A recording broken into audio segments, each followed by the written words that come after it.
Alô, alô, pessoal de casa, tô voltando, tá? Para avisá-los. Tô chamando os universitários aqui para tomar um cafezinho. Lá também tinha bolachinha. Esperar só para. Eu acho que é ali, né? É que eu não vou ter tamanho, né? Nem na próxima encarnação.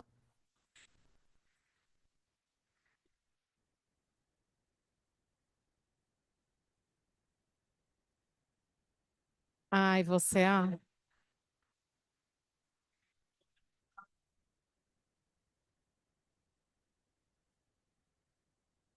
Ela falou que. Ai, obrigada, viu? Ela falou que tá chamando lá eles. Eu vou ficar com esse microfone, tá bom, né? O outro fica, o fio com mau contato, fica ruim, principalmente o pessoal de casa. Já voltaram do café? Quem está em casa? Fala um oi aí para mim, para eu saber. Porque deixa eu ver como que coloca eles na tela, mas daí também tampa o slide. Deixa eu ver. Ah lá, tô vendo a Fátima. Deixa eu ver. A Wellington, Maria Clara.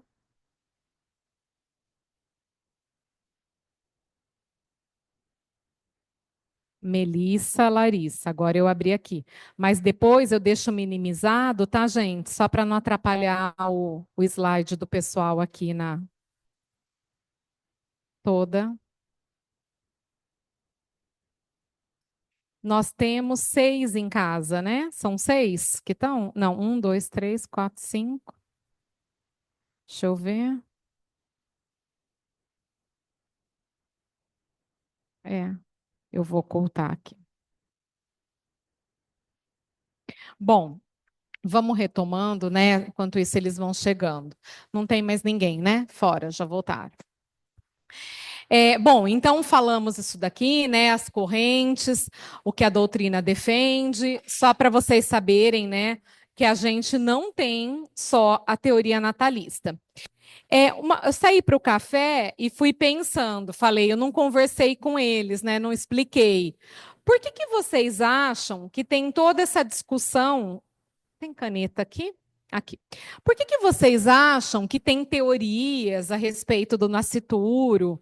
Se tem personalidade, se não tem? Por que que se preocupam em discutir isso? Qual que é a aplicabilidade prática do direito da gente querer falar, não, tem direito sim, desde a concepção, isso está certo. Por que que vocês acham?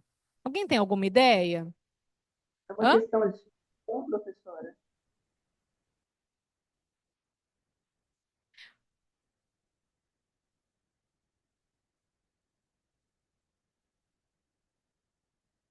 Sim. Ó, deixa eu mostrar o slide aqui para vocês. Espera aí, os técnicos chegaram. Ó, o slide vai até aqui, ó. E eu já apresentei aqui mesmo na pós-graduação. Então tá com algum probleminha só. Tá faltando um, tá vendo? Tá cortando aqui embaixo, ó. E não é novo, porque se fosse novo, né, poderia falar é novo, mas não é. Por favor. É alguma configuração, né, que não tá dando certo. Bom, eu vou explicando. Daí estava falando alimentos, né? Alimentos, herança. Sempre no direito, quando a gente fala assim, né? Por que que está falando disso? Por que que o direito se preocupa com isso? Eu falo para os alunos, quase 90% das situações é essa aqui, ó. Dinheiro, tá? Vê lá se né, no bairro, não sei da onde lá, família humilde, né, perdeu o filho, se eles vão defender que a teoria usada era concepcionista, vão brigar na justiça, não vão, tá? Não vão. Então, a aplicabilidade dessas questões de nascituro é dinheiro, principalmente em casos de comoriência, por exemplo. Lembram de comoriência? Também Instituto de Direito Civil, parte geral? Eu vou lembrando, tá? Todos os institutos com vocês, tudo que eu puder. Ah, melhorou. Ah, tá. Ai, obrigada, viu? Agora deu. Tá, mas qualquer coisa eu leio, se ficar muito pequeno pro pessoal aqui. Pessoal de casa, tá? Porque eu estou compartilhando a tela. Pessoal de casa, tudo ok? Com o slide? Certo, Fala aí, professor. gente. Hã? Tá aparecendo certinho. Ah, valeu. Obrigada, viu, gente? Brigadão. Então, exatamente, as questões sempre são essas, né? E uma questão que me reporta, que podem discutir, e brigas na justiça, é comoriência.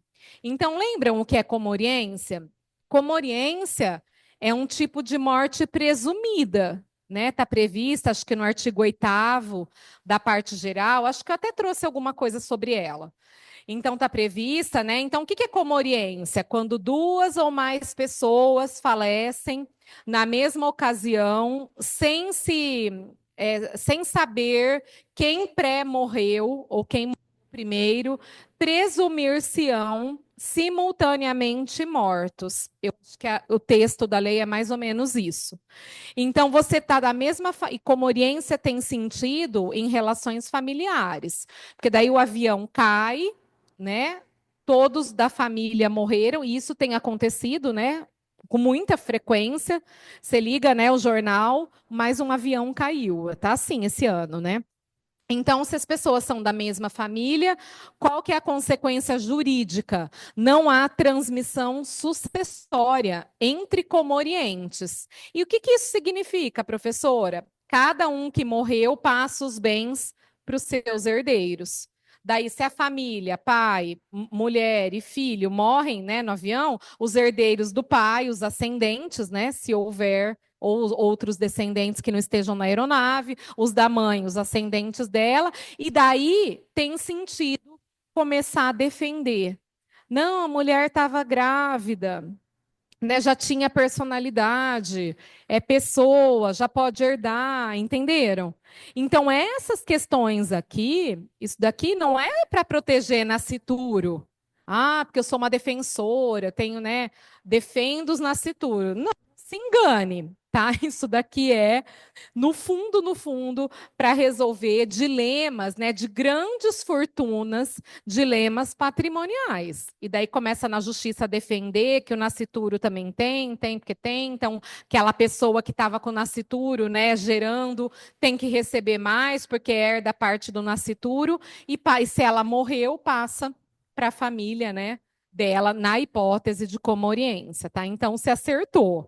São questões, né, de herança. Agora, alimentos, a gente nem chega nisso, eu também vou falar, porque já tem regulamentado, né, em lei o direito a alimentos gravídicos. Mas o ponto nevrálgico de todas essas teorias é a questão sucessória, tá? Pode ter certeza.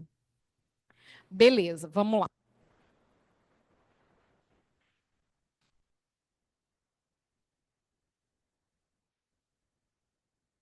Ah, qual foi a teoria, né, adotada pelo Código Civil, né? Nós já falamos, a teoria natalista, tá?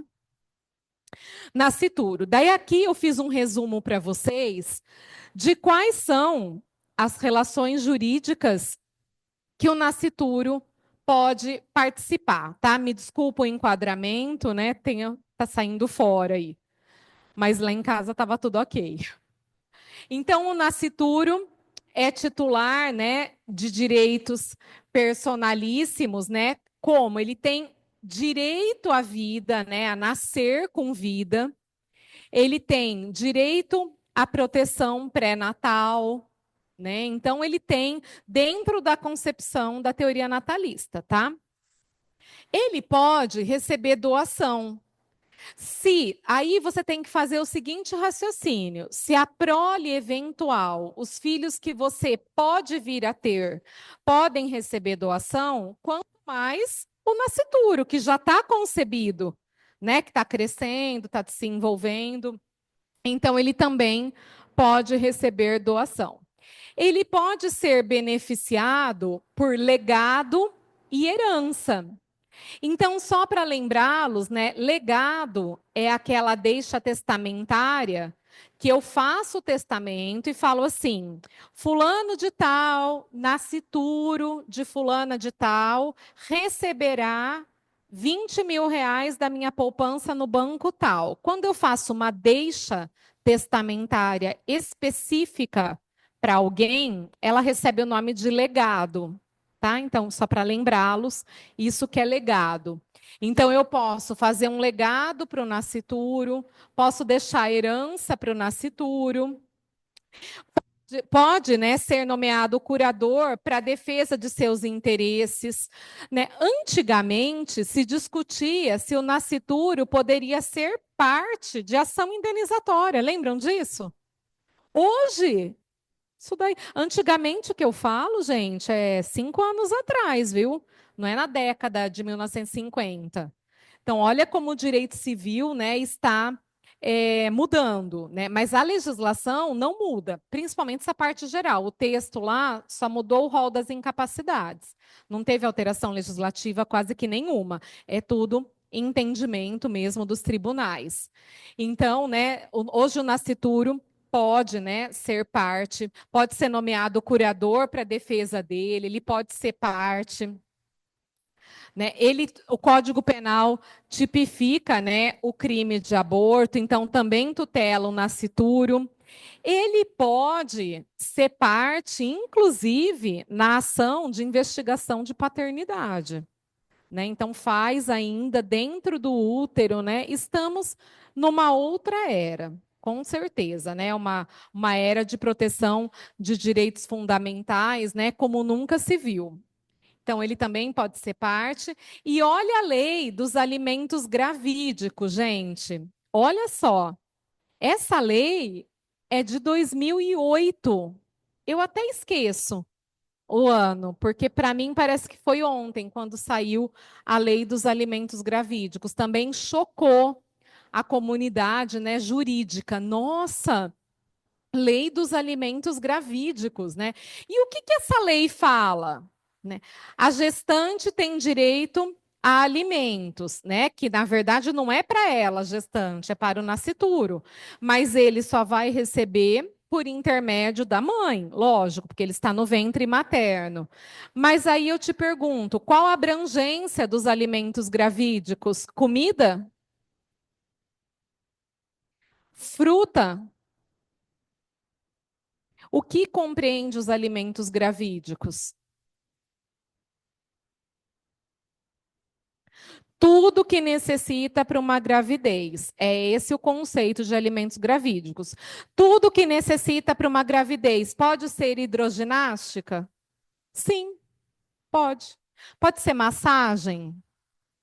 Sim. Ó, a gente, ó, que perigosa. Ser uma pessoa perigosa pode arruinar a sua vida. Pode ser massagem, desde que, lógico, né, se estiver numa disputa judicial, laudo médico. Mas pode. Então, o conceito. E quando começou a lei de alimentos gravídicos, em 2008, tinha que interpretar, né, a lei. Começou assim, tênue, sabe? Ah, não, alimentos gravídicos é comida, né, do modo geral, e remédio, vitamina. Ah, isso é just... Não, não é mais nada. Daí depois foi nessa abrangência constitucional de dignidade e hoje a gente tem toda essa amplitude, né, de alimentos gravídicos. Pois não, Luiz Gustavo. Vou levar o microfone só para o pessoal de casa ouvir, tá? A questão dos alimentos gravídicos, na mesma lógica do pagamento de uma verba de remuneração, não remuneração, de pensão alimentícia, exato. Essa seria a mesma lógica? Ouviram, pessoal aí de casa? Os alimentos gravídicos têm a mesma lógica de pensão alimentícia? Não, não. Em tese tem, né? Falar pensão alimentícia, né? Eu tô para te dizer que os alimentos gravídicos, na prática, são muito mais abrangentes que pensão alimentícia. Porque quando tem a mulher grávida agora é bem mais protegida. Que quando tem a criancinha ali correndo, né? O pai vem, que não, o pai ou a mãe que se recusa a pagar alimentos, vem e fala assim: não, ó, mas eu dou. Mas o que que você dá? Não, eu dou R$ 300. Não, dá para comprar comida.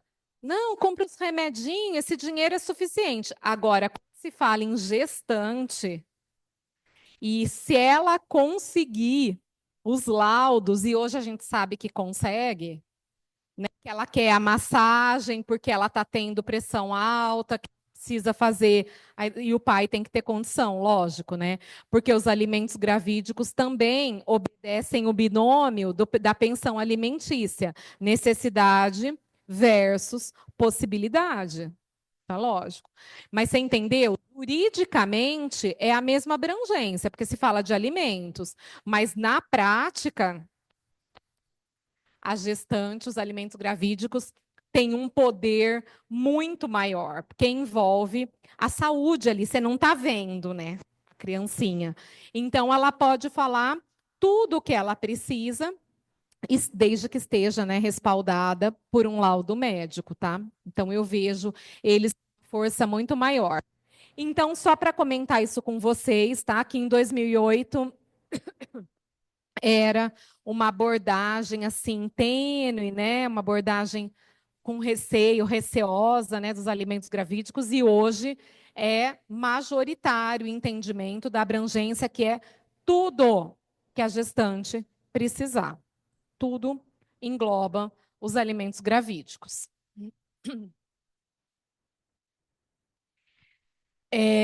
O nascituro também pode, né, ter reconhecimento de dano moral, né? Inclusive, antigamente também se discutia se podia ser parte. Então, a gestante que era a parte na ação de dano moral do nascituro. Era esse o entendimento. Hoje não.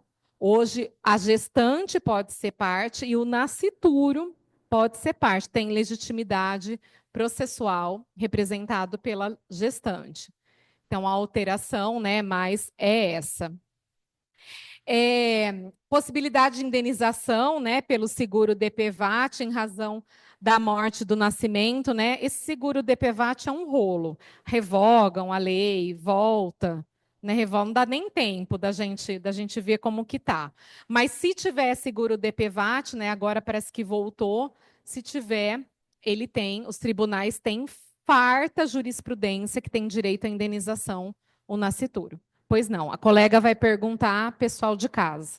Atenção. Do nascituro como parte, como que ele vem qualificado na ação? Boa. O nascituro qualificado na ação, eu não sou processualista, né? Mas aplicando o direito, ele vem, né, nascituro, fulano de tal, né? Que pode até dar nome, mas colocar nascituro. Ou colocar nascituro, né? Que é representado pela genitora, fulano de tal, tal, e os dados dela. Tá? É assim que tem sido, né? Mas ele lá, nascituro. Ou pode ser só a genitora, né, representando o nascituro, que foi assim que começaram, né, os processos com a presença do nascituro. Tá? Então, também, olha quanta coisa, tá? Para aquele ser que está em desenvolvimento. Então, né, aqui é o entendimento do STJ, né, do DPVAT, mas eu não vou ler para vocês, porque isso daqui é de 2014, eu acho que a gente precisa ver coisa mais moderna, né? Não vou ler aquilo, não. Aqui a gente tem um julgamento do STF sobre a lei de biossegurança. Isso aqui é legal, tá? Isso aqui vale a pena. Então, tem uma lei, né, após o julgamento da ADIM. ADIM, para quem não lembra, né, ou ADI, alguns falam ADI, é que eu sou da época que falava ADIM, tinha um N. Alguns falam ADI, né? Então, após julgamento da ADI 3.510, Lei de Biossegurança. A polêmica quanto à natureza do nascituro e as suas teorias ainda continua. No âmbito da ADI em questão, o STF julgou constitucional o artigo 5º da Lei de Biossegurança, o qual permite a pesquisa com células tronco embrionárias humanas para fins de pesquisa e terapia, produzidas através da fertilização in vitro, desde que inviáveis ou congeladas há 3 anos ou mais, sendo necessária a prévia autorização dos genitores. Vocês lembram desse julgamento? Foi super polêmico. As bancadas religiosas quase invadiram lá. Foi uma guerra esse julgamento. Então, e eles foram lá e votaram admitindo a pesquisa com com células embrionárias, né? Células tronco embrionárias. O STF adotou a teoria natalista para justificar a constitucionalidade do artigo 5º, que era o artigo que permitia. Pois, com base nela, o embrião fertilizado in vitro não é considerado nascituro e, portanto, não tem direitos e deveres, podendo ser manipulados, respeitados os termos da lei. Aqui depois eu leio, está no outro slide. Gente, olha só. Para quem adota a teoria concepcionista, isso daqui é pessoa. O embrião congelado é pessoa. E como eu falei para vocês no slide das 3 teorias, né, a teoria concepcionista vem sendo fortemente adotada pela doutrina contemporânea. Mas o STF falou que não. E por que vocês acham que o STF adotou a teoria natalista? Se a doutrina, né, em peso, tem falado da teoria concepcionista. O que vocês acham que chegou no STF e acabou ficando com essa teoria?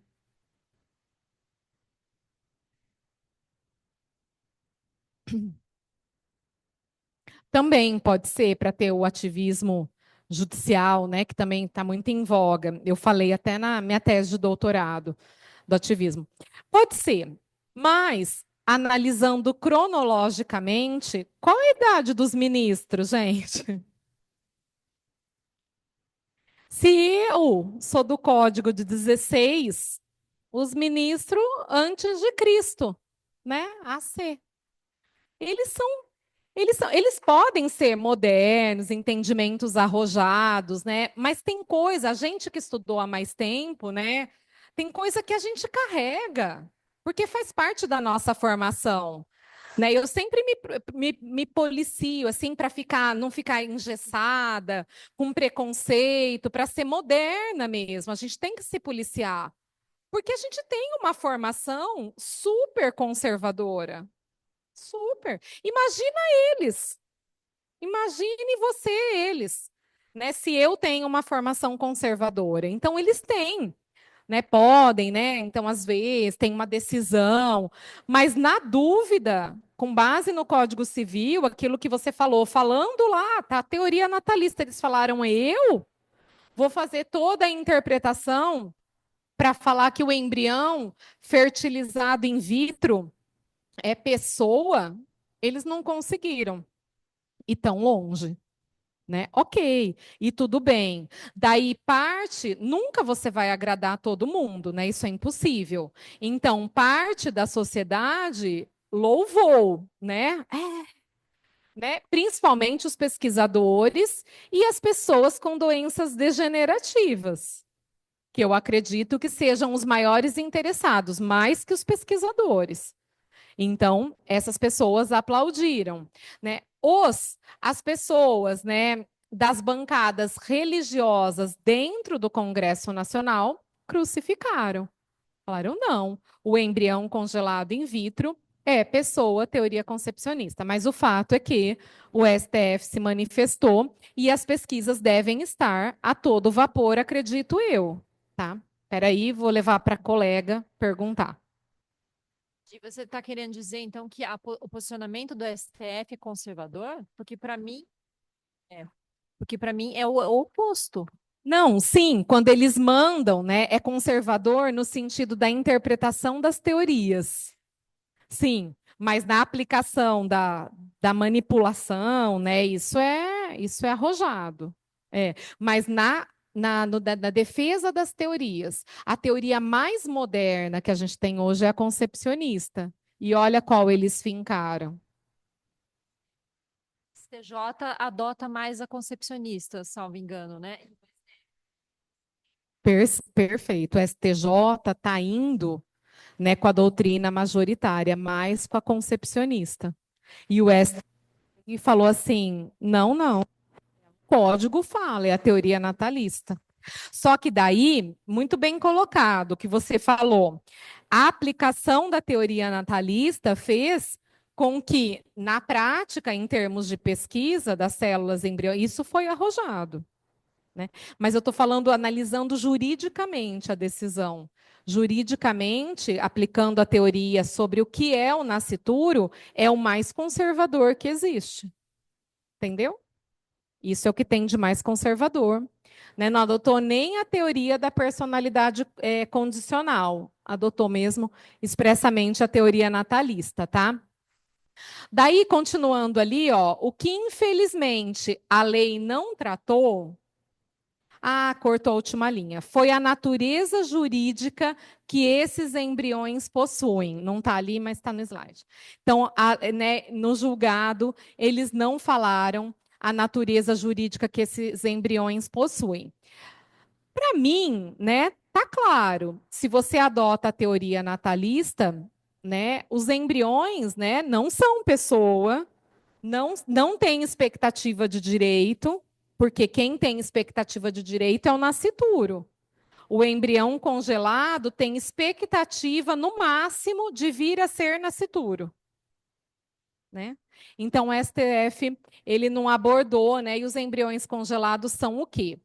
Né? E vocês sabem que eu tenho várias amigas, eu tenho amigas que estão tendo filho agora, né?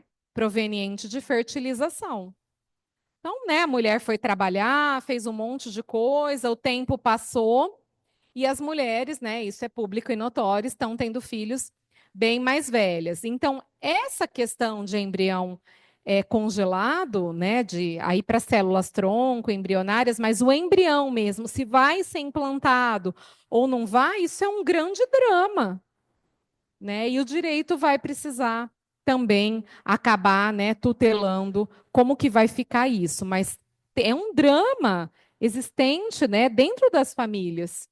Conforme a religião, conforme o que você acredita, né, você não precisa ter feito direito, mas, né, e você consegue descartar aquilo lá que está congelado? Algumas pessoas conseguem, outras não. Mas se você não vai descartar, o que que você vai fazer?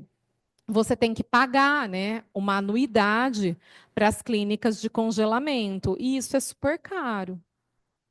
Né? Mas você vai pagar a anuidade até quando?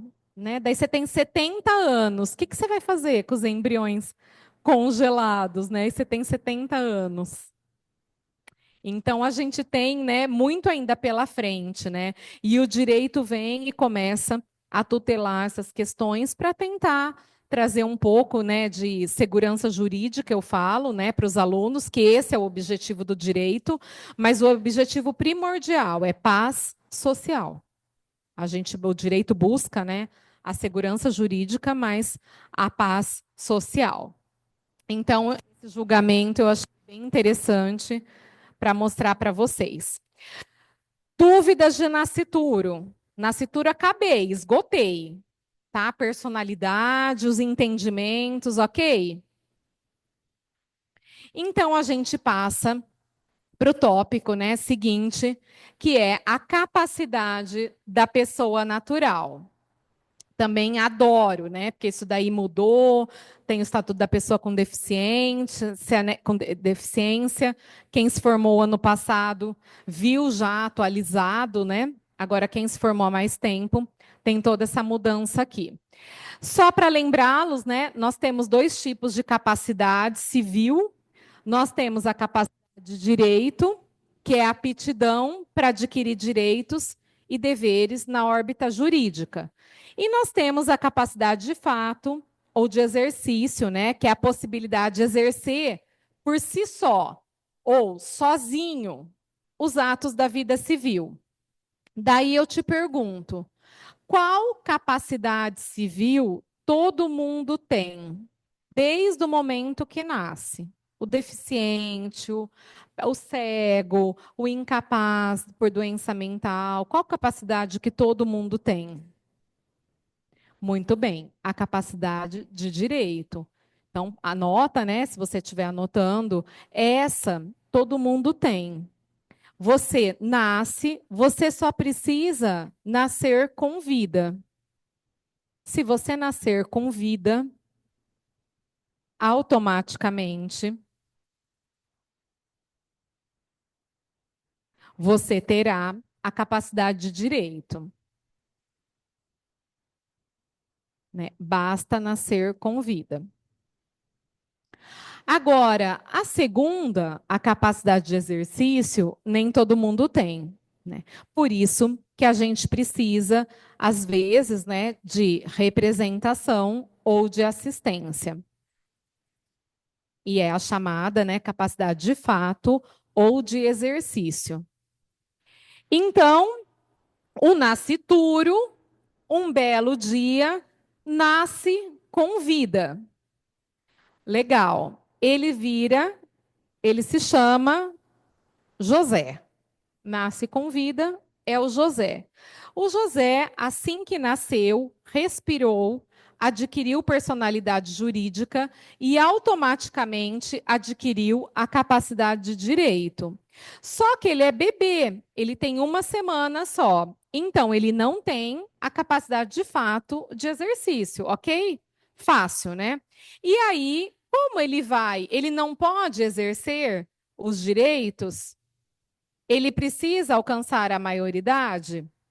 Não, ele não pode exercer por si só, sozinho, mas ele pode exercer os direitos como? Por representação ou, conforme ele for crescendo, né, por assistência. E é isso que a gente vai lembrar. Uma coisa, quando se fala de capacidade, né, para distinguir para vocês, é que capacidade é diferente de legitimação, que é diferente de legitimidade. Então, capacidade é a capacidade para os atos da vida civil. Quem não tem capacidade tem o quê? Incapacidade. E aí tem o rol, né, que foi alterado pelo Estatuto da Pessoa com Deficiência, que a gente vai ver. Tá? Legitimação. Legitimidade é parte legítima, né? Tem legitimidade. A gente deixa para a seara processual. Tá? Então, fulano tem legitimidade passiva, legitimidade ativa, seara processual. Tudo bem. Representatividade processual. Mas o que é legitimação? Não parece, né? A pessoa não tem legitimação, não tem capacidade. Parece sinônimo, mas não é. Tá? E eu vou mostrar tecnicamente com um exemplo como não é. Todo mundo sabe que os bens imóveis, para serem vendidos, né, eles precisam de forma solene. Qual é a forma solene para você vender uma casa? Escritura pública, né, no cartório, com posterior registro, né, escritura pública e o registro, para você fazer a transferência do bem. Se você for casado, né, você precisa do quê? A anuência do cônjuge, que pode ser subdividida em outorga uxória, se for da mulher, ou autorização marital, se for do homem, certo? Certo, ok. Se você é casado e vai vender o imóvel lá do casal, mas você vende sem a assinatura do seu marido. Isso é incapacidade? Isso é o quê? Falta de legitimação. Viram? Totalmente diferente. Então, eu posso dizer que a falta de legitimação é a inaptidão, né? Quem quiser anotar, falta de legitimação não se confunde, não se confunde com incapacidade.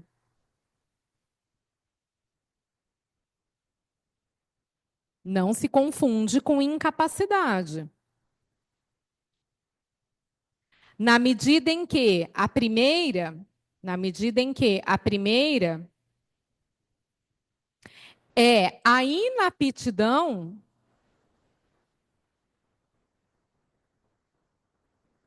para a prática de um determinado ato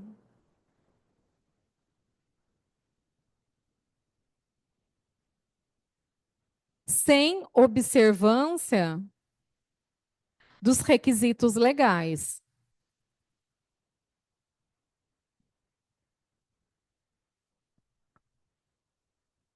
Sem observância dos requisitos legais. Enquanto, né, enquanto a incapacidade corresponde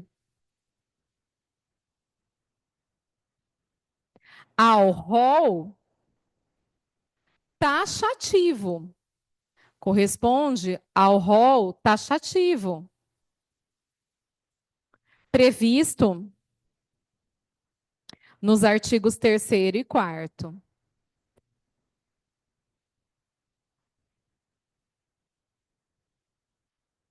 Então, gente, isso é bem simples e todo mundo faz a maior confusão ou utiliza como sinônimo, né? Daí para o civilista você fica desesperado, porque não tem sentido nenhum, né? É totalmente diferente.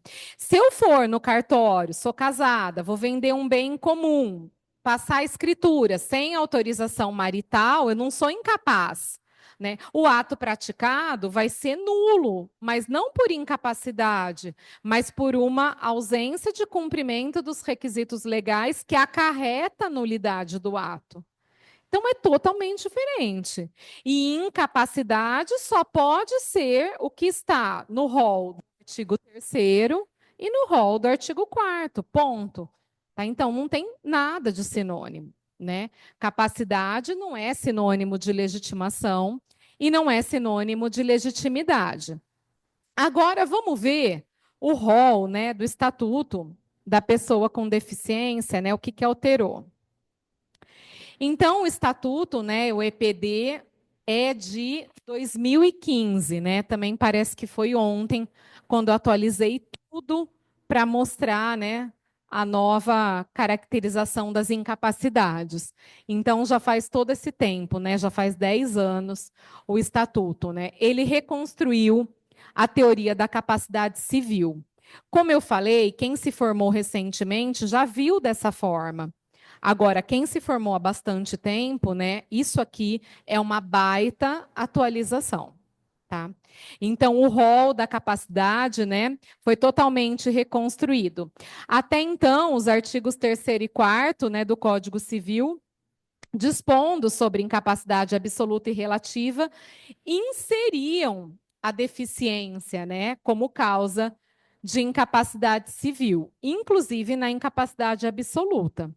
Então, a deficiência estava lá na incapacidade absoluta em um dos incisos do artigo 3º. E o Estatuto da Pessoa com Deficiência vem e fala assim: não tem nenhum deficiente absolutamente incapaz. Eu vou mostrar como que ficou a redação. Né? O deficiente só pode ser relativamente incapaz. Absolutamente, não. Porque tirou. Agora eu pergunto para vocês: isso na filosofia parece lindo, né? Me parece assim, nossa, né? Nenhum deficiente absolutamente capaz. Que lindo, né? Inserção social. Só que daí eu te lembro, e o deficiente grave, gravíssimo, como que fica? e o deficiente sem nenhuma condição, né? Ele não é mais absolutamente incapaz. Então, com essa mudança, sob o aspecto jurídico do direito civil, ele só pode ter assistente, representante nunca mais.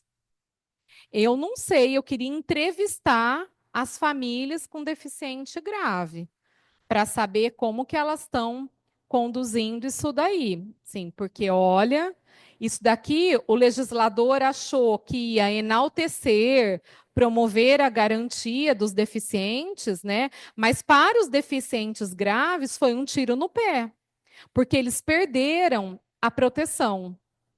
E o que mais acontece é que o leigo vê o rol, se você apresentar para um leigo o rol das incapacidades, que precisa de representante, que precisa de assistência, ele pode ver isso de uma forma, né? Ah, isso é para humilhar a pessoa, isso é para, né, deixar à margem. Nós do direito não podemos ter essa visão. Porque o rol das incapacidades, ele existe justamente ao contrário, né? Se eu falo que alguém é incapaz e precisa de assistência ou representação, isso é tutela jurídica. Então, eu até hoje, assim, não entendi, né, o propósito de proteção do EPD. Mas que proteção é essa, gente? Lógico, o deficiente mental integrado na sociedade, que trabalha, que estuda, que tem deficiência, frequenta, eu acho perfeito. Mas aí ele nunca seria absolutamente incapaz. Não precisava o EPD ter feito essa confusão que eles fizeram, porque esse deficiente integrado à sociedade, ele nunca seria incapaz. E isso já estava no nosso código de 16 e, inclusive, era aplicado assim. E a doutrina, eu lembro perfeitamente, falava assim: o deficiente, com essa palavra, o deficiente integrado à sociedade é relativamente incapaz. E tinha a previsão do deficiente na incapacidade relativa. Agora o EPD vem, exclui como absolutamente incapaz e tira a maior garantia de proteção do deficiente grave e gravíssimo, que não tem nenhum discernimento para a prática do ato da vida civil. Civilmente, ele é relativamente incapaz. E para que fazer uma coisa dessas? Complicadíssimo para as famílias, inclusive, conseguirem, né, administrar, se houver patrimônio. Né? Se houver patrimônio, penso eu que na prática ele vai ser considerado como absolutamente incapaz e quem vai decidir tudo são as pessoas que cuidam dele. Ou seja, não adiantou. Então, isso daqui é para mostrar para quem? Não tem sentido, né? Essa exclusão do EPD. Deixa eu mostrar para vocês, né? Como aqui escrevi o estatuto, né? Desconstrói um paradigma. Então, a partir do estatuto da pessoa com deficiência, houve uma desconstrução ideológica. Né? A pessoa com deficiência passa a ser considerada legalmente capaz, ainda que para atuar necessite do auxílio de institutos protetivos, tais, etc. Uma coisa que o EPD criou é a tomada de decisão apoiada, né? Eu nem vou falar sobre ela, porque o estatuto é enorme, né? Tem vários artigos, né? Então, olha os artigos, né? Está no 6º e no 84. Então, a tomada de decisão apoiada, só para comentar do EPD, o que ela fala? Ela fala assim: o incapaz, o deficiente, ele pode escolher 2 pessoas para auxiliá-lo em qualquer decisão dos atos da vida civil. Por isso que chama tomada de decisão apoiada, né? TDA também as pessoas chamam. Tá, só que eu volto naquele começo. Se ele é deficiente gravíssimo mental, como que ele vai escolher, gente? 2 pessoas para tomada de decisão apoiada?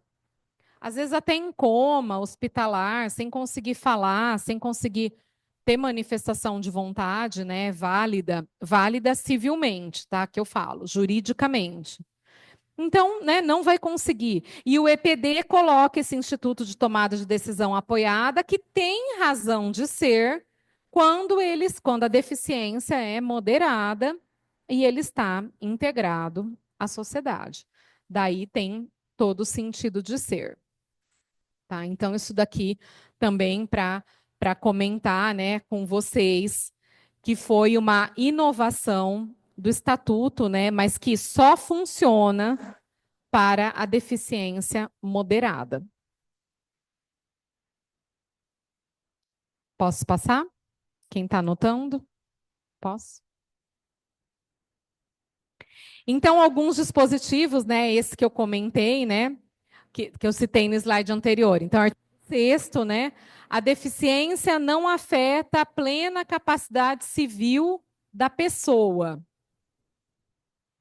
inclusive para casar-se e constituir união estável, exercer direitos sexuais e reprodutivos. Interessante, exercer o direito de decidir sobre o número de filhos. Eu acho que tem aplicabilidade, mas não dessa forma, né, que o EPD colocou, né, uma deficiência leve e a pessoa que tenha o próprio sustento, né, que nós chamamos no rol lá da emancipação, não sei se vocês lembram, a pessoa precisa exercer estabelecimento com economia própria. Lembra desse conceito? Que o exercício de estabelecimento com economia própria é causa de emancipação a partir dos 16 anos. Então, aqui o deficiente, né, se comprovar que exerce profissão com economia própria, que garante a subsistência, aí sim, número de filhos, né, me parece assim, bem radical. E o 84 vem, a pessoa com deficiência tem assegurado o direito ao exercício de sua capacidade legal, em igualdade de condições com as demais pessoas. Então, e o deficiente grave? Né? Eu não me conformo, porque eu penso nas famílias, né? Como elas estão se virando com isso. Né? Não é em igualdade de condições. Até a máxima aristotélica da igualdade, isso daqui fere. O que a gente aprende na faculdade de Direito? Logo no primeiro ano, né? Princípio da igualdade. Né? Mas é tratar todo mundo igual? Não, é todo mundo igual segundo, né, a sua igualdade e na medida da sua desigualdade. Isso que é a efetivação do princípio da igualdade. Então, o EPD, né, eu sempre faço crítica a ele, mas respeito, né, caso alguém tenha uma opinião discordante ou até mesmo um caso prático na família, né, respeito, mas analisando juridicamente, ele foi uma desproteção. Né, eu vejo o EPD como uma desproteção às pessoas portadoras, né, de deficiência grave. Deficiência leve, não. E o rol das incapacidades, né, ficou super pequeno aí, porque reduziu a tela. Então, eu vou falando aqui para vocês, tá? Antes do Código Civil, olha lá, como que era o artigo 3º? São absolutamente incapazes, tá em azul, de exercer pessoalmente os atos da vida civil. Os menores de 16, ok, isso manteve no caput. Os que, por enfermidade ou deficiência mental, não tiverem o necessário discernimento para a prática desses atos. Aí, o que magoava isso daí? Não magoava ninguém. Né? Era só para caso grave. Eu não entendo, gente, a era dos superdireitos, eu falo. Não consigo entender. E 3, os que, mesmo por causa transitória, não puderem exprimir sua vontade, né? E daí ficou como? São absolutamente incapazes de exercer pessoalmente os atos da vida civil os menores de 16 anos. Ponto. Ah, professora, mas o deficiente grave, como a senhora falou, não tem condição nenhuma, ele está no absolutamente incapaz. Não está, porque o rol é taxativo. Não admite interpretação extensiva. Então, eu não posso. Mudou, mudou. Daí a gente vai ver o que a gente faz na prática, né, com esse absoluto, com esse deficiente grave ou gravíssimo. Não pode. Mudou. Daí, só para comentar com vocês, né, os menores de 16 anos, só para lembrá-los, são chamados pela doutrina de menores impúberes. Lembram disso? Né, pessoal de casa? Não sei se vocês lembram, né? Menores impúberes. Por que impúbere? Lembra por que essa terminologia? Não? Menores impúberes. Ninguém lembra? Porque o legislador de 1916, porque isso é herança do Código passado, ele falava que é menor impúbere, porque havia uma presunção de que os menores de 16 não tinham atingido a puberdade. Você acha, gente? Né? Hoje, 16 anos é impúbere, não atingiu a puberdade. Então, mas essas nomenclaturas ainda são utilizadas até os dias de hoje. Eu só estou explicando para vocês o significado delas. Então, quando você vê escrito, trata-se de menor impúbere, ou numa decisão judicial, ou são os menores de 16 anos, por conta dessa previsão que não atingiram a puberdade. Daí, o artigo 4º, né, vou ler ali no computador, que está super ruim aí na tela. O artigo 4º, né, como que era? São incapazes relativamente a certos atos ou a maneira de os exercer. 1. Os maiores de 16 e menores de 18. 2. Os ébrios habituais, os viciados em tóxicos e os que, por deficiência mental, têm um discernimento reduzido. 3. Os excepcionais, sem desenvolvimento mental completo. 4. Os pródigos. Como que ficou? São incapazes, 1. Os maiores de 16 e menores de 18, igual. 2. Os ébrios habituais e os viciados em tóxico. Tirou a parte dos deficientes. 3. Aqueles que, por causa transitória ou permanente, não puderem exprimir sua vontade. 4. Os pródigos. Parágrafo único. A capacidade dos indígenas será regulada por legislação especial. Beleza, que até hoje é a lei da FUNAI que regulamenta a capacidade dos indígenas, né? Está no parágrafo. Então, para o nosso artigo aqui, aonde que eu consigo encaixar o deficiente, né? Eu consigo encaixar apenas no inciso 3, né? Aqueles que, por causa transitória ou permanente, não puderem exprimir a sua vontade. Então, só ali, né, transitório ou permanente, que eu vou conseguir dar uma margem, tá? Para o deficiente, essa é assim que ficou. Aproveitando que o rol está aí, quem são os pródigos?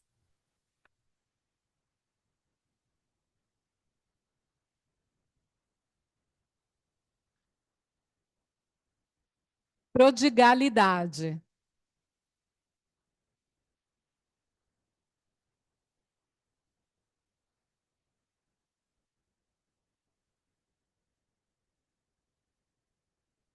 Nós.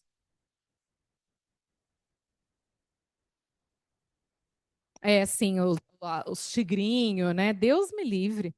Não quero nem conhecer essas coisas. Tem até medo. O colega falou para o pessoal que está em casa que pródigos são as pessoas que gastam muito, né? Imoderadamente e tal, né?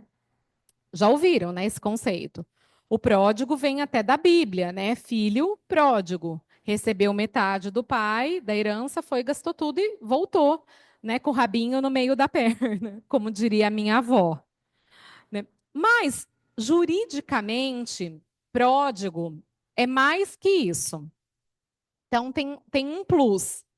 A pessoa que gasta um monte, só com esse conceito que você passou, né? Ela não é pródigo, né? Essa pessoa é sortudo. Então gasta, né? Aquele vidão eu falo, aquele vidão. Você tem sorte. O pródigo é a pessoa que gasta compulsivamente, imoderadamente, mas que compromete o próprio sustento ou o de sua família. Isso é pródigo, juridicamente. Quem gasta um monte, só esse conceito é sortudo, tem sorte. Gasta, vidão. Tá? Então, quem está anotando, né? O pródigo é aquele que gasta imoderadamente,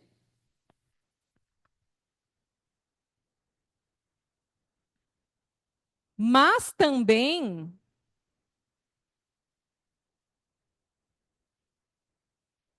ele precisa comprometer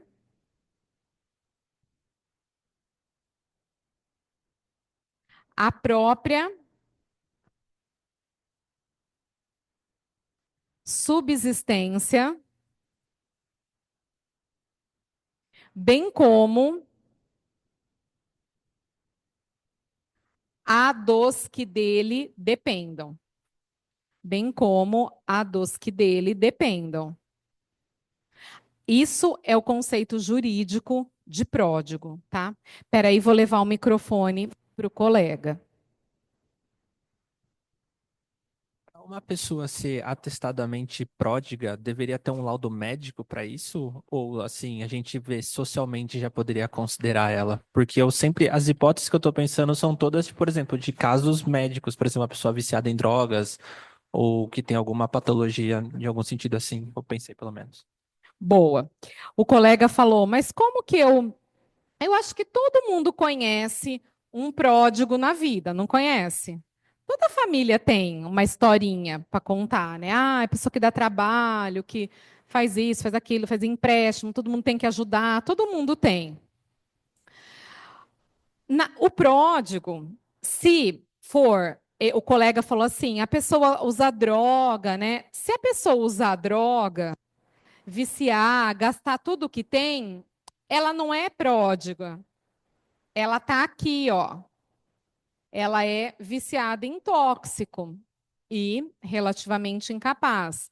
E daí gasta tudo, dá problema, né? Então, mas não por prodigalidade, mas por vício. Percebe a diferença? O pródigo é aquele que gasta tudo, mas não por vício, por droga, né? Gasta tudo, faz compra, né? É um perfil assim, via de regra de mulher, né? Gasta, faz compra, compra as coisas, não paga, começa a se enrolar, né? Na prática, as famílias, eu nunca vi uma interdição de pródigo. Quando deveria ter. Deveria ter uma interdição. Por quê? Você consegue uma interdição, ainda que ele seja relativamente incapaz, e quando você consegue a interdição do pródigo, é apenas uma interdição relativa ou parcial, apenas para os atos patrimoniais, ou seja, que envolvam dinheiro. O pródigo pode fazer todos os atos da vida civil. Mas os que envolvem dinheiro, então, comprar, vender, ele vai precisar de assistência.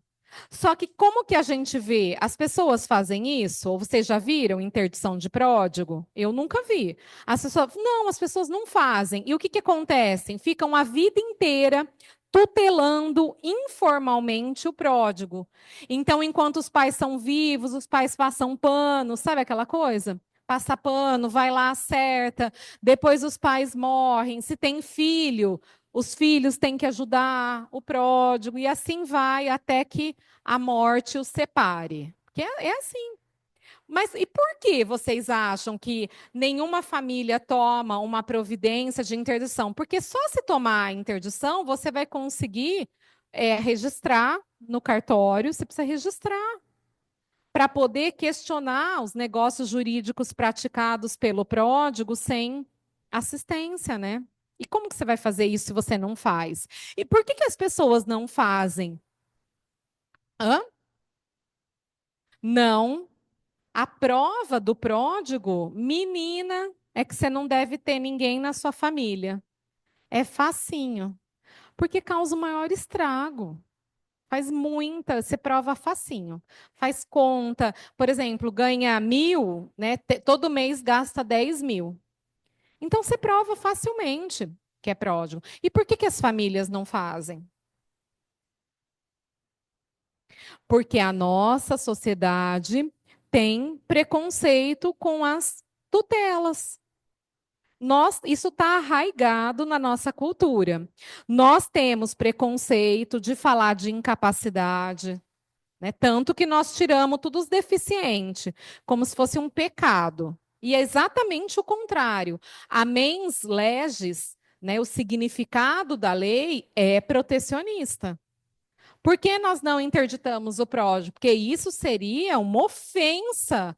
Mas ofensa do quê? Se é medida protetiva, protetiva não do penal, medida protetiva de cuidado. Percebem? Então a gente não faz, né? E eu conheço o caso de pródigo, então por isso que eu estou falando de carteirinha, porque a família não faz, não toma providências, porque analisa a situação sob um olhar, né, prejudicial, discriminatório, talvez, né? É uma coisa nossa. Não sei, pode ser que num futuro, né, as novas gerações mude o enfoque, quem está saindo dos bancos da faculdade agora, fazer. Por isso que eu falo nas aulas de pós-graduação. Eu enfatizo muito isso. Né? São medidas de tutela, de proteção, não de colocar ninguém à margem da sociedade. Ao contrário, quando você protege, você insere na sociedade. Se o pródigo fosse interditado, ele pode casar, ele não precisa de autorização. Ele pode casar, ele pode ter filho, ele pode adotar, ele pode votar, dirige, faz tudo. Só as questões, é uma interdição relativa, afeta apenas as questões patrimoniais. Então, vender, alugar, emprestar, doar, só isso. O resto ele pratica tudo e ninguém faz. Infelizmente, a nossa mentalidade a gente vê as tutelas com um cunho pejorativo, assim, de discriminação ou de submissão. Talvez a gente veja assim, né? Então precisa de muito, muito falar mesmo em faculdade para os advogados, né? Se você advoga e for procurado com um caso desses, olha, eu tenho um irmão, eu tenho que tal, que gasta tudo, dilapida o patrimônio, não consegue se manter. Aí você tem os dois requisitos. Entenderam? Tudo bem? Tranquilo?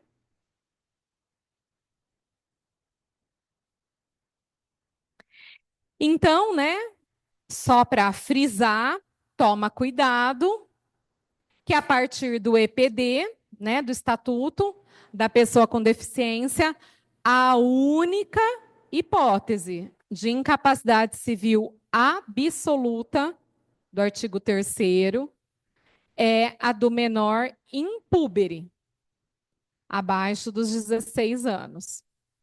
E, além disso, as hipóteses de incapacidade relativa não contemplam mais a deficiência. Então, isso aqui, tudo que nós falamos, né, é um resumão da essência das alterações legislativas do EPD. Professora, Oi, pois não. o parágrafo 1º do 84, ele fala assim: quando necessário, a pessoa com deficiência será submetida à curatela conforme lei. Sim.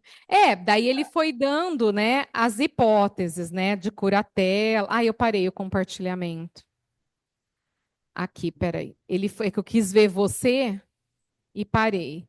Ele foi dando as hipóteses, né? Depois eu volto para o compartilhamento. Foi dando as hipóteses e fala de curatela, mas a questão é, ele revogou o rol das incapacidades.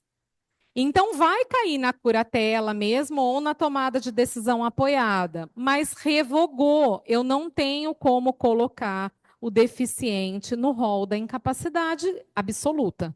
Na relativa, eu ainda consigo no inciso 3º. Então, é essa a minha crítica. E a gente precisa, porque todos nós estamos, ou nós somos capazes, nós temos a capacidade plena, ou nós temos a incapacidade relativa ou absoluta. Por que que o deficiente não tem? Isso sim ficou discriminatório. Não consigo enquadrar, porque o deficiente não tem a capacidade plena, ele pode ter a relativa lá da incapacidade relativa.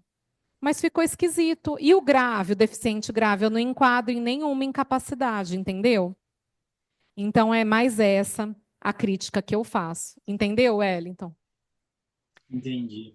E tinha que prever mesmo. Hã? Só por causa de uma questão que no escritório chega bastante as questões das crianças com TEA, e algumas têm um nível muito elevado, então me fez pensar muito nesse caso, principalmente nos que não têm condições de se representarem, ou enfim, que seriam incapazes. E daí ela. Você entra com a curatela daí. É isso que eu estou pensando na prática, isso, né? É Essa crítica da senhora. É justamente a minha crítica. Você vai ter que entrar com a curatela do EPD do parágrafo 1º aí, que você acabou de falar. Mas você não vai poder falar de incapacidade absoluta, porque não é. Porque o rol é taxativo. Então, olha a confusão que eles fizeram, gente. Eu não sei. E para quê? Para quê? Para falar que isso se beneficiou? Beneficiou o quê? Ó a confusão para quem é advogado. E cada vez mais, né, Wellington, parece que as crianças estão com. Você falou TEA, né? É a sigla? Grave, né? Isso, transtorno do espectro autista. Espectro autista. Isso. Na região que eu trabalho, a cidade, por ser pequena, tem uma quantidade muito grande. São cerca de 50 crianças numa cidade de 7 mil habitantes. Olha só. Então, você está vendo? É um baita problema para resolver. E eu tenho um tio que é pediatra e ele fala assim: a gente tem o TEA também nas crianças pequenininhas, tem artigo científico já, digital. Digital. De tanto a criança ficar submetida à tela, desde bebê, vendo filminho muito próximo, o cérebro não desenvolve. E o diagnóstico é de autismo. É assustador. O diagnóstico é autismo. Só que meu tio, que é pediatra, mandou até no grupo da família o artigo científico. Quando você suprime a tela, se o autismo for digital, o cérebro regenera. Sensacional, né? Eu fiquei assim estarrecida. Minha filha é grande, né? Tem 17 anos, mas eu fiquei estarrecida com esse artigo científico. Mas tem o TEA, que é congênito, né? Nasceu assim, então que não é digital.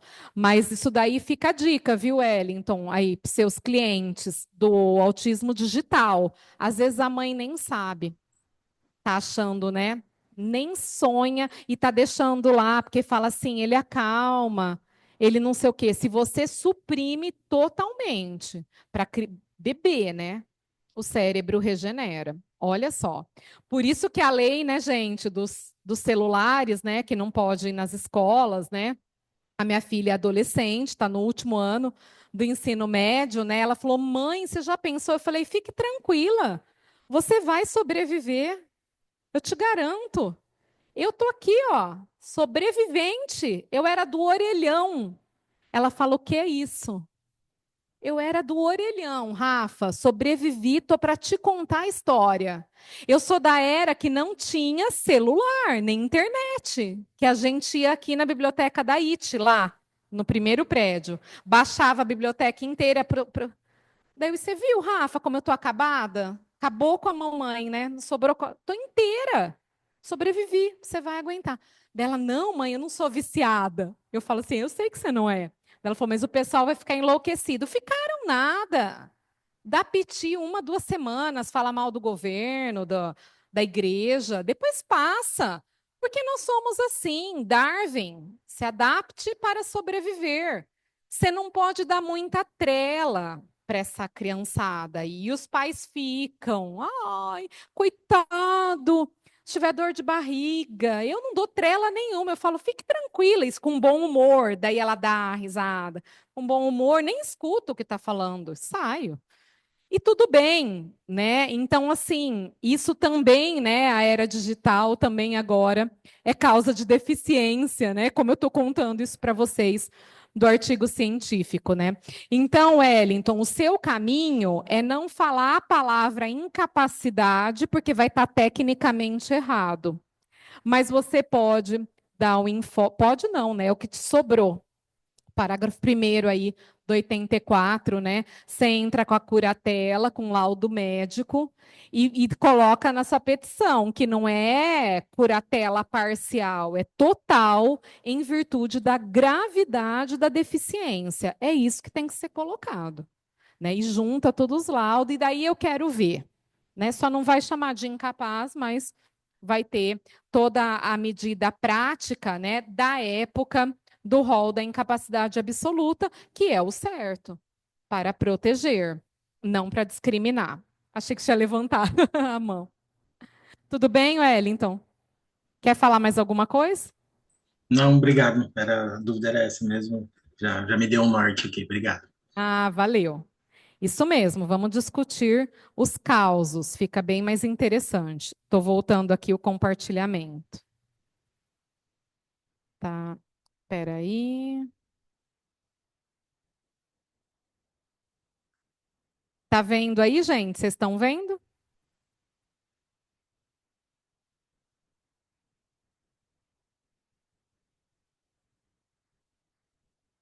Agora, aqui, achei. Apresentação. Não, não é do começo.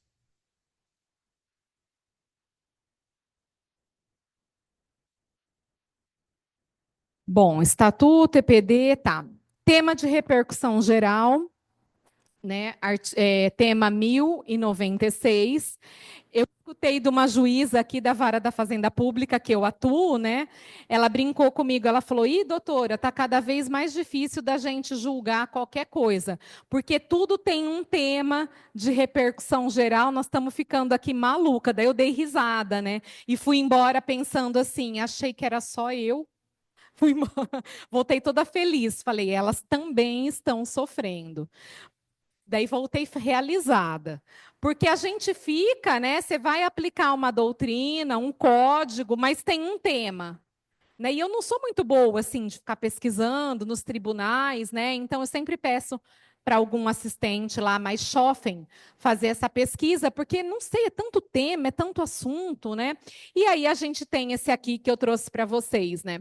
É inconstitucional por ofensa aos princípios da proporcionalidade e da dignidade da pessoa humana, norma que prevê o pagamento da aposentadoria por invalidez decorrente de doença mental somente ao curador do segurado, condicionado à apresentação do termo de curatela, ainda que provisório. E a tese fixada foi: a enfermidade ou doença mental, ainda que tenha sido estabelecida a curatela, não configura por si só elemento suficiente para determinar que a pessoa com deficiência não tenha discernimento para os atos da vida civil. Então, veja você, Wellington, nos seus casos aí, né? Quando essas crianças crescerem e se tiverem um discernimento pequenininho e alguém vier falar na orelha, né? Então, o STF fixou essa tese que só a apresentação do termo lá de curatela, né, não é suficiente para determinar que não tem discernimento. Então, o que é isso daqui? É uma relativização do próprio Instituto da Curatela. Também perigoso, bem perigoso. Né? Na deficiência completa, absoluta, não vai ter reflexo isso daqui. Mas uma deficiência grave, mas que a pessoa, né, converse, tal, e seja suscetível a influências externas, isso daqui pode ser bem perigoso.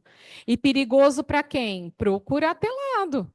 que pode perder o benefício de aposentadoria, que pode entrar com uma ação aí, uma aventura judicial, né? E pode ser prejudicado. Por isso que eu falo, não entendi. Não entendi, não entendi nada. O EPD, não entendi esse tema de repercussão geral, quer proteger tanto a pessoa com deficiência que não protege, né? Então, assim, a deficiência, né, ela tem várias áreas, né? A gente vê por aí, né? Tem pessoas que são extremamente suscetíveis a qualquer, né, o que conhece um amigo, principalmente se for um deficiente jovem, né? Imagina, 18, 19 anos, que frequenta, né, por exemplo, que frequenta a APAE, as instituições. Então se relaciona, mas tem uma deficiência de discernimento grave. Então ele precisa da curatela. Pode ter recebido uma herança. Então, eu fico pensando nas hipóteses, não para discriminar, mas de proteção, né? E o maior problema que a gente tem é financeiro, né? Os aproveitadores, as pessoas que podem, né, vir a querer lograr algum benefício econômico, né, em cima do deficiente. Então, esse tema aqui de repercussão geral, né, foi julgado em 16/12 de 2022. Então, vejam vocês, né? Faz uns 3 anos, né? 3, 4, 2 anos e pouquinho, tá? Então, isso aqui é bem atual também e bem temerário, conforme o caso. Capacidade dos índios, né? Como eu falei, está no parágrafo. A alteração do EPD manteve, só que trocou, né, a palavra índio por indígena, porque na era dos superdireitos, né, eu quero escrever um artigo com esse título, mas eu nunca escrevo. A era dos superdireitos. Você não pode falar que o índio é índio. No Código de 16, a colega está aqui, você lembra como que índio era chamado? Muito bem. Agora você provou que você é do Código de 16. Agora eu acredito. No Código de 16, o índio era chamado de silvícola. Sabe o que é silvícola? Não está xingando o índio. Silvícola significa habitantes da selva. Isso é para enaltecer ainda mais o índio, habitante da selva. Daí veio o Código de 2002. Oi? Desculpa interromper, é que eu acho que para o pessoal de casa que os slides ficaram congelados. O pessoal de casa, o quê? Não entendi. Os slides ficaram parados no 23, a gente não está acompanhando. É, eu estou aqui, vamos ver se vai. Foi? Ainda não.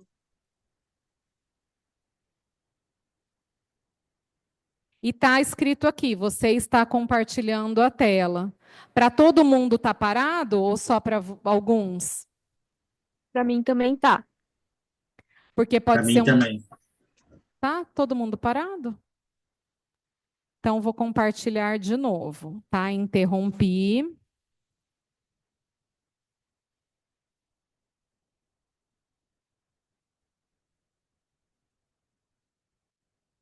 Deixa eu ver, compartilhar.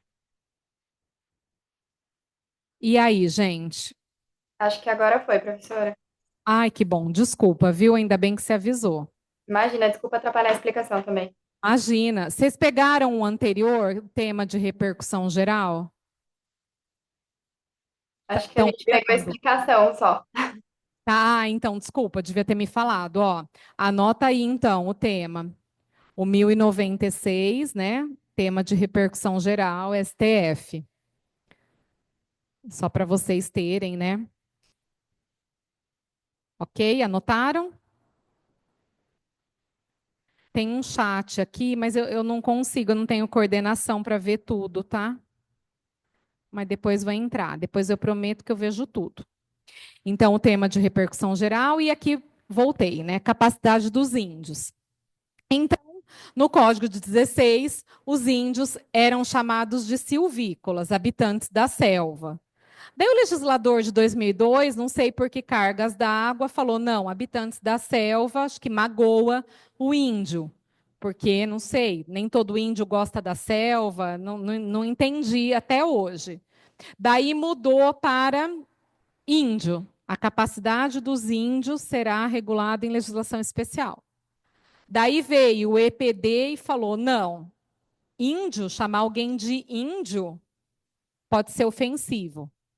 Então, vamos chamá-los de a capacidade dos indígenas. Será regulado legislação especial. Tá bom, né? Então tá, né? Tudo bem. A legislação especial, para lembrar vocês, é essa aqui, velha, velha, super velha, 6.001 de 73, né? É o chamado Estatuto do Índio, que agora tem que mudar também, né? Tem que ser Estatuto dos Indígenas, segundo o EPD, mas o EPD não mudou o nome. Daí, o que eu tenho para te explicar? A incapacidade do índio é uma incapacidade sui generis. O que é sui generis no direito?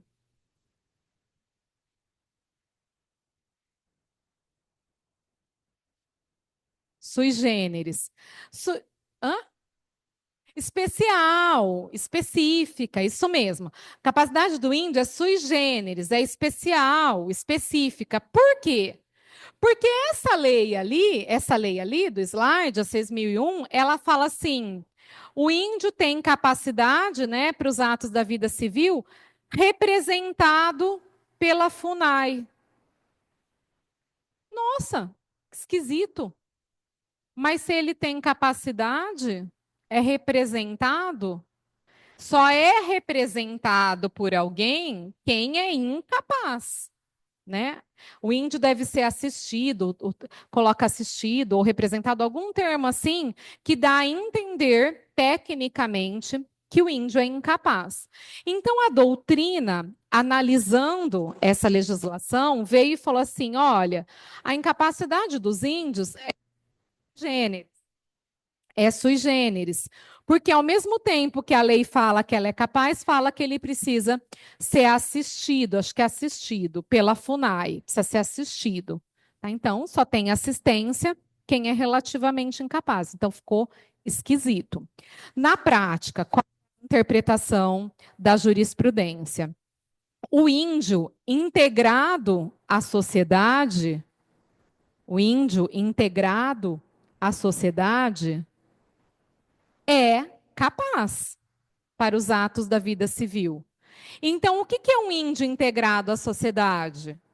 Eu brinco, né, com os alunos que é um índio de Hilux, né, o índio que vai comprar, né, que vai comprar cereal para tomar no café da manhã de Hilux.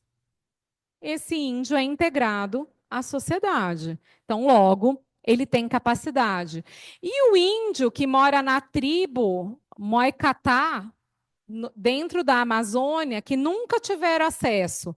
Esses dias, né, fizeram uma reportagem, né, a tribo que nunca teve contato humano. E a reportagem indo com a câmera, e eu assistindo e pensando assim: e o que vocês estão fazendo aí? Né? Se eles nunca tiveram, vocês estão levando Covid, vocês estão levando virose, né? Vocês estão levando sei lá mais o quê. E a reportagem indo na floresta, desbravando galho. E eu assim, Jesus, o índio que nunca teve contato com a civilização. Então, esse índio é a capacidade aí, sui generis, né? Precisa ser assistido pela FUNAI, lógico, né, gente? Se ele for para o mundo aí fora. Tá? Então, é essa a interpretação agora da aplicabilidade da capacidade do índio. Tá? O integrado à sociedade, boa sorte. Ok? Senilidade é causa de incapacidade? O que é senilidade, primeiro? Exato, velho, pessoa velha. Que hoje também não pode falar velho, porque é etarismo, né? Você vê uma pessoa de 85, nossa, mas está velho, né? Ué, Velho, gente, é uma palavra da língua portuguesa. É adjetivo, né? Novo, velho. Não, hoje velho é etarismo. Olha, tá difícil, hein? Tá difícil sobreviver aqui. Nesse mundo, tá difícil. Então, senilidade é causa de incapacidade? Não. Por quê? A questão é o porquê. Pessoa com 95 anos de idade, cega de um olho, não tem um braço, é incapaz? Muito bem, não necessariamente. Eu não falei que não sabe fazer nada, que esqueceu, que tem Alzheimer. Só falei, pessoa, 95 anos, cega de um olho, não tem um braço. Só isso não é causa de incapacidade. Exatamente. E por que a senilidade não é causa de incapacidade civil? Por quê?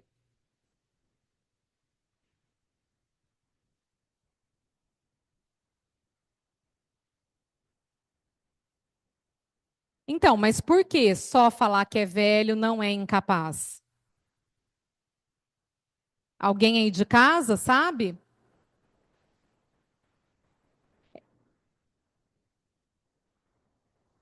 Por que o quê? E por que que não afeta os atos da vida civil? A colega falou. Porque não está. Exato. Exato, a resposta é essa. Pessoa velha não está no rol das incapacidades, é essa a resposta. A senilidade não está no rol das incapacidades, nem absoluta e nem relativa. Eu não disse para vocês várias vezes que o rol das incapacidades é taxativo. Se não está no rol das incapacidades, não é incapaz. Simples assim.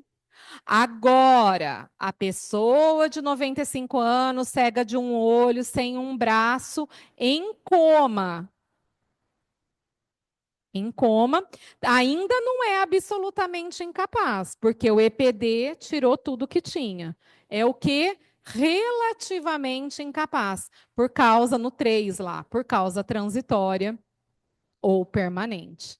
Então, olha só quanta coisa. Que horas são aí, gente? Meu relógio acabou aqui. É, vai tocar. Olha só quanta coisa, né? E a incapacidade do pródigo, eu já falei para vocês que ela é restrita apenas aos atos patrimoniais, tá? É isso que você tem que ter muita atenção. É uma incapacidade relativa, porque ele está no rol dos relativamente incapazes, mas se vier a ser interditado, também é uma interdição relativa, uma curatela relativa só para essa finalidade. Os demais atos da vida civil, o pródigo pratica sozinho. Beleza? Gostaram? Espero que tenha acrescentado. Vi vocês, né? Fico tão feliz que eu falo, nossa, né? Estou falando alguma coisa que valeu a pena, né? Ter saído de casa, tá? Não percam os próximos capítulos amanhã, com bastante coisa interessante. Vários julgados, vários entendimentos, tá? Espero vocês. Obrigada, viu? Pessoal de casa, obrigada. Agradeço a audiência, né? Se sentindo. Agradeço a audiência e até amanhã. Amanhã é às 8, pelo amor de Deus, tá? Não é às 7. Hã? 8h30? 8h30? Falaram para mim às 8. Jura? Bom, aqui mudou o horário? Às 8h30, meio-dia 5. O pessoal de casa está de acordo? Deixa eu parar o compartilhamento aqui para ver. Nossa, gente, ainda bem que eu falei isso com vocês. Eu ia chegar aqui às 8. É isso mesmo? Tudo bem? É 8h30, pessoal de casa? Estou vendo as carinhas. 8h30, né? Tá. Ah, então mudou. Olha só, ninguém me avisou. Mudou. Das 8h30, então vou dormir mais. Ótimo, adorei. Vou acordar às 7, né? Obrigada, viu, gente? Um prazer, viu? Obrigada, bom descanso. Até amanhã.